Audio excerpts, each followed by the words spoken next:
Hindi man, mayong buntan!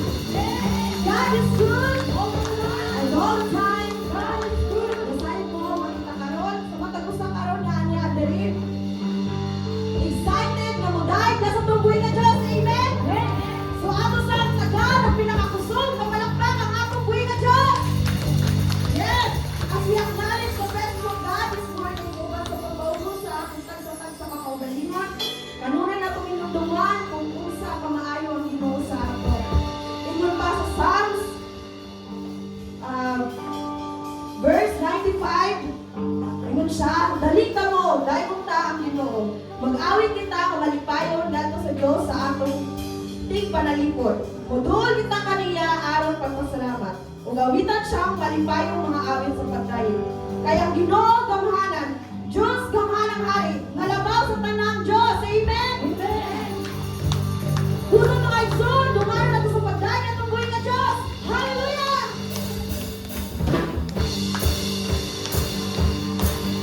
Yes, Jesus!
Salamat Ginoo sa mga pag-ampo nga kitagang katubagan.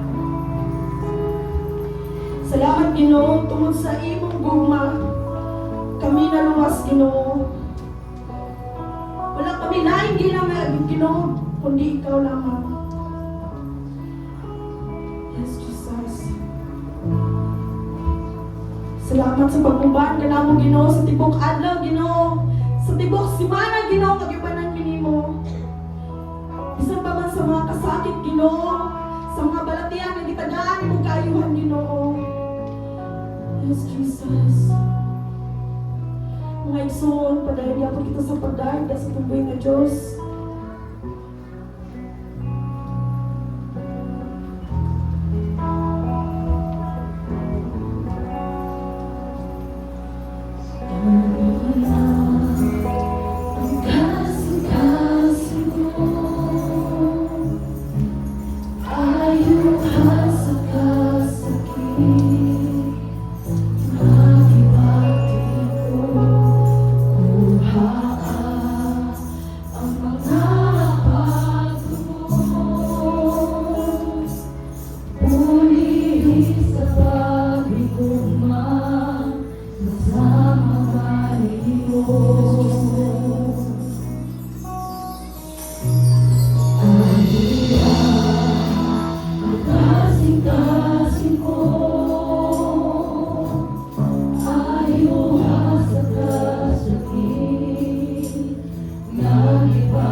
Ang kasing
Ginoo, namin lain din ang Diyos, kundi ikaw lamang. Busa ang tanang, dumong pagpasalamat, pagpasidumong, iyan ang Diyos sa ating tuwing na Diyos. Atong palakpakan ng atong Ginoo. Yes, Jesus.